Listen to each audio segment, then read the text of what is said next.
Boa tarde. Hoje é quinta-feira, 7 de julho, e o Senado Notícias está no ar. O plenário do Senado aprovou hoje a medida provisória que permite a beneficiários de programas sociais fazerem empréstimos consignados. O texto, que vai à sanção do presidente, também amplia os limites para servidores da ativa e aposentados. O texto aumenta de 35% para 40% o limite de crédito consignado, ou seja, empréstimo com desconto na folha de pagamento para a maioria dos assalariados. Também estende a possibilidade de fazer esse tipo de empréstimo a beneficiários de programas sociais. Aposentados e beneficiários do BPC terão a margem ampliada, ou seja, o percentual do benefício que poderá ser comprometido com o empréstimo de 40% para 45%. Nesses casos, 5% deverão ser aplicados exclusivamente para pagamento de dívidas com o cartão de crédito consignado. Para quem recebe Auxílio Brasil, a margem consignável por empréstimos é de 40% do valor do benefício. A responsabilidade sobre a dívida não poderá recair sobre a União. O texto foi aprovado por unanimidade pelo plenário. Nós estamos tirando milhares ou milhões de brasileiros da informalidade. Estamos dando, com essa proposta, mais um limite, uma possibilidade de acesso ao crédito, tirando esses milhares de servidores e também agora ampliando para os beneficiários dos programas sociais do governo a possibilidade de acessarem um crédito muito mais barato em uma instituição financeira regularizada através do Banco Central do Brasil e dando a oportunidade também de uma nova modalidade de crédito instituído em vários estados brasileiros, em vários municípios brasileiros, chamada Cartão Benefício. Os senadores aprovaram ainda a criação do Grupo Parlamentar Brasil-Bahrein. Em reunião também hoje, a Comissão de Agricultura aprovou um projeto que vai permitir a construção de barragens para represamento de água em áreas de proteção ambiental. O texto aprovado permite que em áreas de preservação permanente sejam construídas barragens para represar a água de rios para fins de irrigação. Houve preocupação de senadores quanto aos impactos em casos de uso da água reservada para a geração de energia, mas o relator entendeu que o assunto foge ao que trata o projeto. Eu acho que essas preocupações que nos foram trazidas, inclusive nesses últimos dias, elas têm todo o mérito, mas não tem cabimento neste projeto do senador Reis, cujo objetivo é atender pequenas e médias propriedades, olha bem, na reservação de água. Para quê? Não é para geração de energia elétrica, é para geração de água na estiagem para atender exatamente as propriedades mais vulneráveis. O que nós precisamos é ampliar o sistema de irrigação no Brasil. E a água que falta no verão e sobra no inverno. Nesse sentido, esse é o objetivo que nós possamos fazer no Brasil. Nesta reunião, foi lido o relatório ao projeto que muda a legislação sobre os agrotóxicos. O PL 1459 de 2022 substitui o texto que veio da Câmara. Ele trata, entre outros aspectos, de pesquisa, produção, embalagem e rotulagem, transporte, comercialização, inspeção e fiscalização de agrotóxicos, componentes e afins. Concordamos com o entendimento da Empresa Brasileira de Pesquisa Agropecuária, Embrapa, segundo a qual a proposição representa um marco regulatório previsível e funcional, que venha a contribuir para um ambiente juridicamente seguro, o que pode resultar em maiores investimentos em inovação e segurança. O processo de registro de pesticidas é moroso devido à excessiva burocracia, sendo necessária a simplificação do registro contemplada na proposta, além da centralização das ações, procedimentos do registro junto ao Ministério da Agricultura. Após a leitura, foi concedida vista coletiva e o projeto deverá ser votado na próxima semana. Ontem, o plenário do Senado aprovou 4 propostas legislativas. Uma delas permite a inclusão de representantes comerciais no regime do Simples Nacional. O texto segue para análise da Câmara dos Deputados. A primeira proposta aprovada inclui os representantes comerciais no regime do Simples Nacional. Com isso, eles passam a pagar alíquotas menores de impostos, entre 6% e 17,4%. O texto altera o Estatuto da Microempresa e da Empresa de Pequeno Porte e agora segue para análise da Câmara dos Deputados. Esse projeto ele é um sonho da categoria, de todos os nossos representantes comerciais que têm no seu projeto de lei essa iniciativa que com certeza não só reconhece o papel dos representantes comerciais. Esse projeto é de minha autoria, está desde 2015 na casa. Vossa Excelência agora pauta ele e o senador Wellington Fagundes faz um belo relatório. Ele aperfeiçoou a proposta original, que o projeto é ainda de 2015. E com os ajustes que ele fez, acatando emenda inclusive de 3 senadores, ele atendeu o interesse da categoria.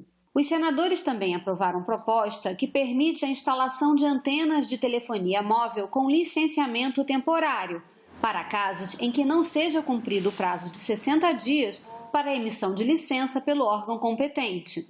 A instalação de infraestruturas em telecomunicações deve atender às condições estipuladas no requerimento apresentado, além de leis e normas dos municípios, estados e da União. Essa medida permitirá a um só tempo que as prestadoras tenham melhor controle de sua programação de instalação, reduzindo o custo e aumento a eficiência de suas operações, como também evitará a abertura desnecessária de processos sancionadores por parte do órgão regulador, conferindo maior segurança jurídica a todos os participantes do setor. O plenário do Senado também reduziu a 0 a alíquota do IPVA para motocicletas de até 170 cilindradas. A adoção da alíquota 0 pelos estados auxiliará uma massa de trabalhadores brasileiros que utilizam as motocicletas como meio de locomoção e trabalho, seja nos grandes centros urbanos, seja nos pequenos municípios e até e principalmente no meio rural. Também foi aprovada a medida provisória que estabelece um marco regulatório das companhias securitizadoras. Até a edição da MP, regras estavam dispersas em várias leis. O objetivo da proposta é ampliar as opções de diluição do risco de operações de seguros, previdência complementar, saúde complementar ou resseguro. O texto segue para a sanção presidencial. A Câmara promoveu grandes avanços em relação à proposta original. Destaco entre esses a inclusão de dispositivos que aperfeiçoaram e modernizaram a disciplina na corretagem de seguros no Brasil. Não era sem tempo. O plenário do Senado também aprovou ontem projeto de lei que dá à cidade de Esteio, no Rio Grande do Sul, o título de Capital Nacional da Solidariedade. O relator, senador Lazier, disse que a homenagem é para todos os cidadãos da cidade que sempre se engajam em ajudar o próximo em situações de tragédias naturais, como as enchentes que a cidade enfrentou recentemente. O presidente do Senado, Rodrigo Pacheco, leu durante a sessão de ontem requerimento para a abertura de uma comissão parlamentar de inquérito para investigar denúncias de corrupção no âmbito do Ministério da Educação. Outros pedidos para a criação de CPIs também foram lidos. Os senadores querem investigar obras paradas entre 2006 e 2018 e a atuação do crime organizado na região norte do país.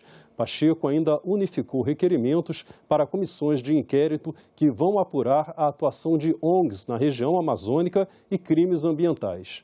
A CPI das ONGs teve o pedido apresentado e lido em 2019, mas ainda não foi instalada. A presidência comunica ao plenário que recebeu o requerimento do senador Eduardo Girão e outros senadores que solicitam a criação de comissão parlamentar de inquérito, apurar a relação entre a ampliação dos índices de homicídio de jovens e adolescentes no território nacional entre os anos de 2016 a 2020 com a atividade do narcotráfico. Continuo. A presidência comunica ao plenário que recebeu requerimento do senador Carlos Portinho e outros senadores solicitando a criação de comissão parlamentar de inquérito composta de 11 membros titulares e 7 membros suplentes para, no prazo de 120 dias, com limite de despesas de R$110 mil, apurar eventual irregularidade de crimes na condução de obras de edificações, bem como responsabilidade de agentes e ex-agentes públicos relativamente às ações e omissões que resultaram na existência de obras públicas iniciadas e não concluídas no período de 2006 até o ano de 2018. Por fim, a presidência comunica ao plenário que recebeu o requerimento do senador Randolfo Rodrigues e outros senadores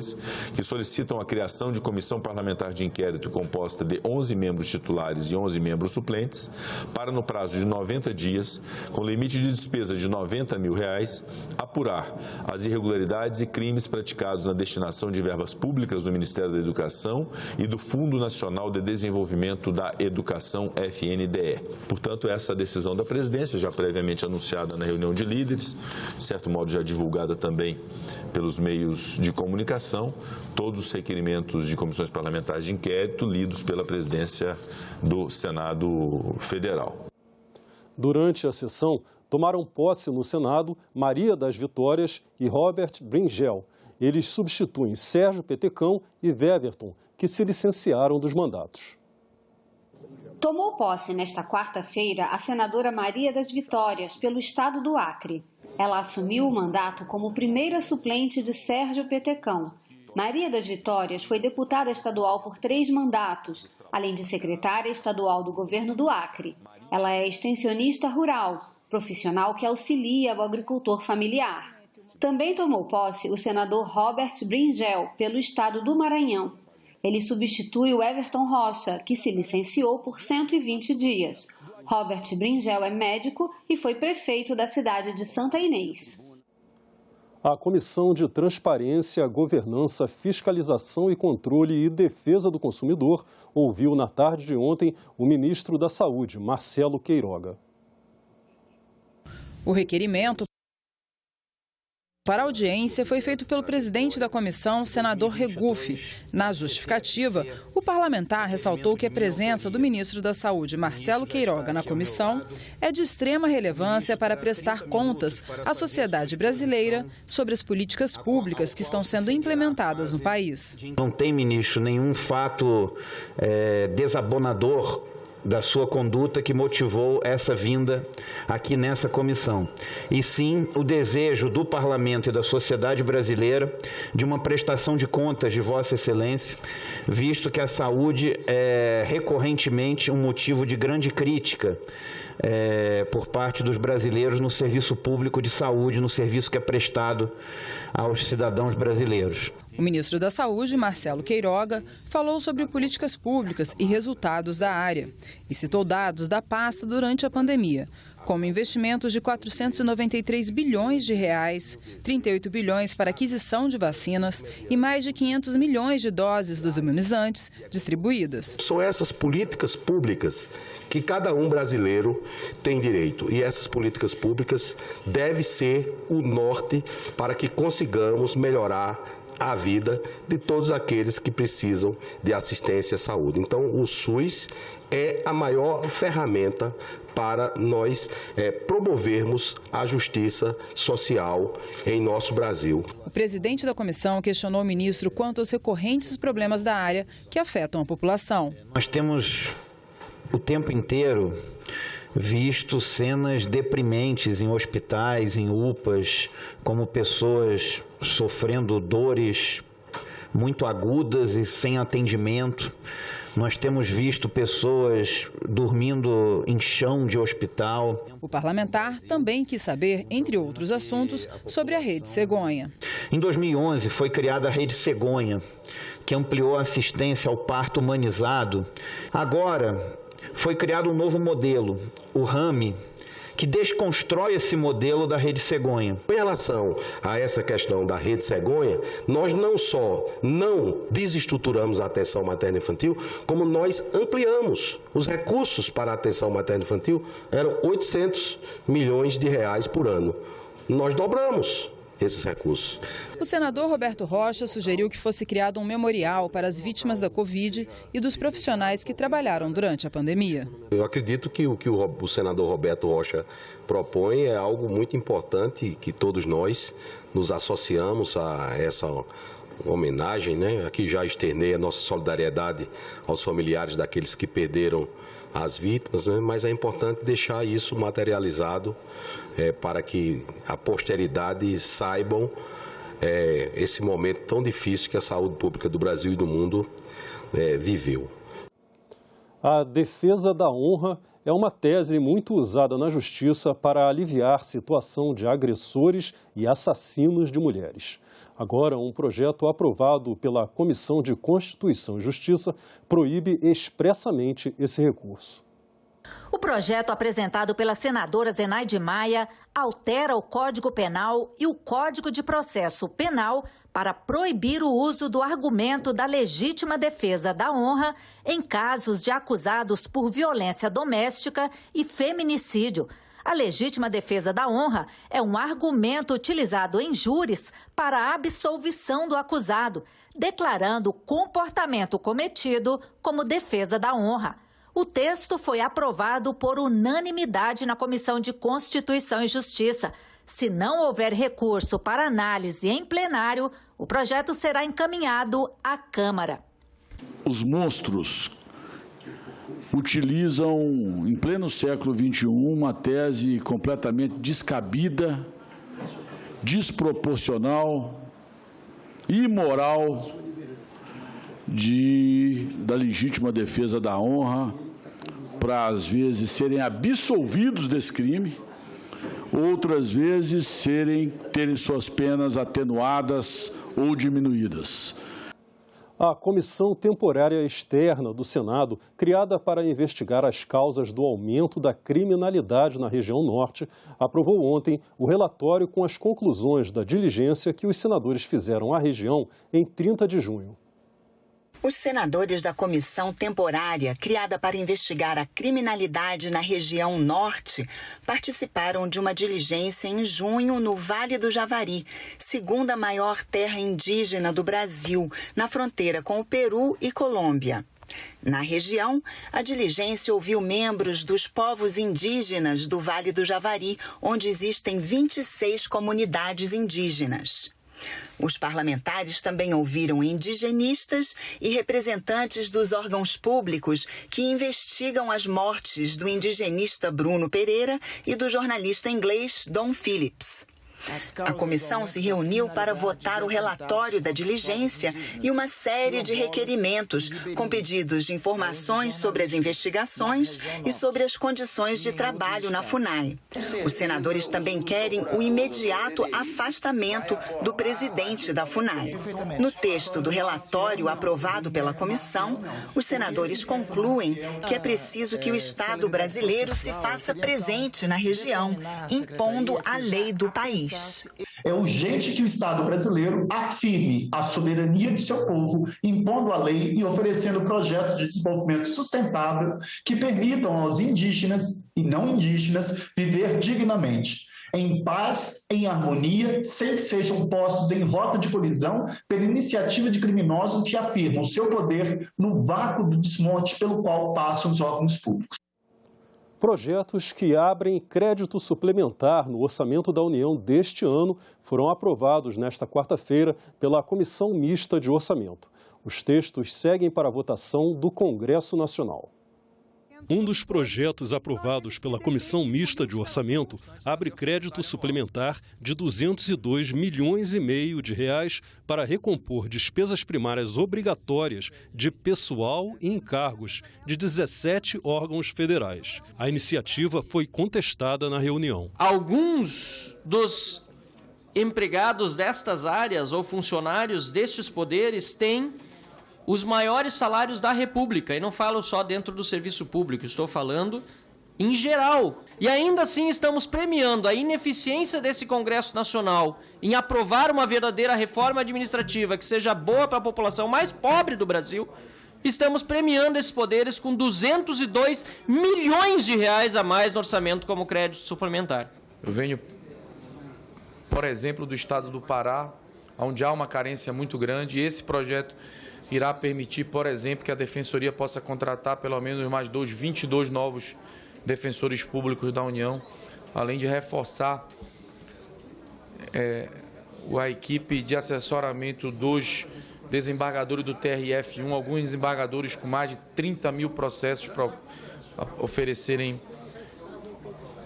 sentença, e também do Ministério Público da União. Outro crédito suplementar aprovado destina 1,2 bilhão de reais para o Plano Safra. A senadora Zenaide Maia ressaltou a importância de parte desse valor ser destinada ao agricultor familiar. Quanto desse 1 bilhão e 200 milhões fica para a agricultura familiar? Porque a agricultura familiar é que é responsável por 75% do alimento que vai para a mesa do brasileiro. O Pronaf, como eu falei, já é uma parcela significativa do financiamento do Plano Safra. Ele é, vamos dizer assim, o elo mais importante desse momento, porque é quem precisa de linha de financiamento. E esse valor que nós estamos liberando ajuda o pequeno, ajuda o médio, ajuda o grande, ajuda a armazenagem, ajuda o seguro rural e todo o segmento. Foi aprovado ainda um projeto que muda procedimentos sobre restos a pagar e recursos para o Fundo Nacional de Desenvolvimento Científico e Tecnológico. São das obras essas que têm andamento e no final dos seus exercícios essas obras são paralisadas. A gente está fazendo com que aqui possa ter o segundo colocado, possa estar assumindo as obras e dando continuidade a essas obras paradas, que no Brasil hoje tem mais de 7 mil obras paradas. Ficamos por aqui. Você pode rever as reportagens desta edição na nossa página na internet, senado.leg.br/tv. Muito obrigado pela sua companhia e até a próxima.